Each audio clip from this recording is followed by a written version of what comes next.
activating learners as owners of their own learning. There is no doubt that self-assessment is really important. As students become able to assess themselves, they become able to look after their own learning. They become, in the psychological jargon, self-regulating learners. So they're able to advance their learning even when there's nobody to help. So there's no doubt that this is a worthy goal. However, we need to understand how difficult it is to reach this goal because of what we're learning about self-assessment. We've always known that self-reports are not particularly accurate or particularly reliable. A recent survey of American drivers found that 93% of American drivers thought they were above average, better than average. They can't all be right. We used to think this was because people didn't want to admit they were below average.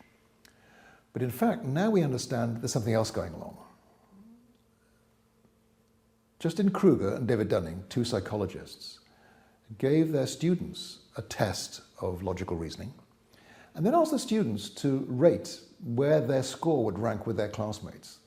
And what they found was that the students who were actually in the bottom 25% of their class in terms of their logical reasoning thought they were above average. This result has now been replicated many times. It's now known as the Dunning-Kruger effect. The less you know about something, the more likely you are to overstate your level of knowledge. And so one of the reasons that people overestimate how good they are as driving is because they don't want to admit it, but the biggest factor is they don't know enough about good driving to know that they're not very good drivers. This is really important when we come to look at self-assessment, because what drives me crazy in schools is teachers ask students to say, everyone okay with that? Thumbs up, thumbs down. Teachers say, let's go from fist to 5. So students are meant to indicate their confidence with a response by a fist meaning not at all confident and 5 meaning very confident.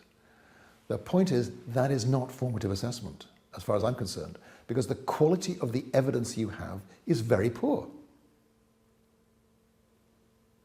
Those students who really don't understand don't know that they don't understand. As David Dunning himself says, rule 1 of Dunning-Kruger Club is you don't know you're in Dunning-Kruger Club.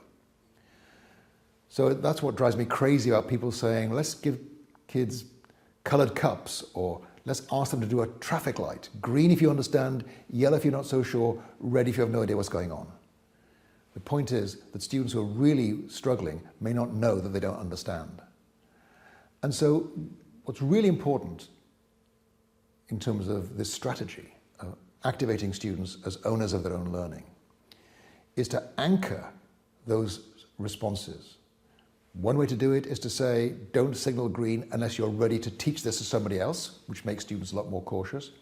But I would say we should go further and let's actually have concrete examples of what it means to understand, and then you can actually assess your understanding against this level of understanding.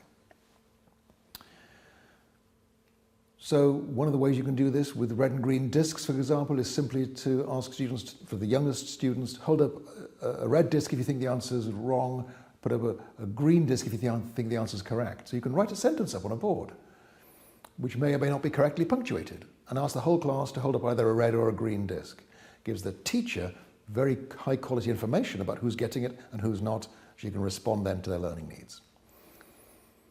Other techniques you can use are things like colored cups. So in elementary schools, we've seen quite a useful technique of giving every group of students 3 cups, red, yellow, green. Green means we're okay. We're working as a group, we're making progress. Yellow means we have a question, but it's not stopping us from working. Red means we're stuck and we can't make any progress until somebody comes to help us. And teachers have found they're able to manage their time much more effectively in the classroom by having these kinds of signals or codes that students can use to say what kind of support they need in their learning. For older students, you can push it a bit further. So I saw a nice example in an AP calculus classroom where every student is given 3 cups, green, yellow, red. And at the beginning of the session, the green cup is outermost. If you want to signal to the teacher you're getting a bit lost and left behind, you show the yellow cup. If you want to stop the lesson and ask a question, you just show the red cup. Why would anyone show a red cup?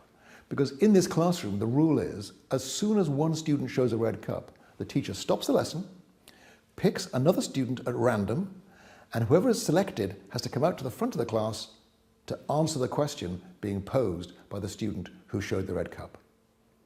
This teacher describes what she's doing as converting her classroom into one gigantic game of chicken. And her current problem is the students are stopping the lesson all the time. In fact, she's had to introduce a new rule: no student can stop the lesson more than once. If you want to stop it a second time, get your neighbour to do it. But I think students who are stopping the lesson saying, I don't get it, are problems we should want to have, because it shows you the students are thinking about their learning, they're engaging, they're monitoring their own progress, and giving the teacher information that helps the teacher meet their learning needs more effectively.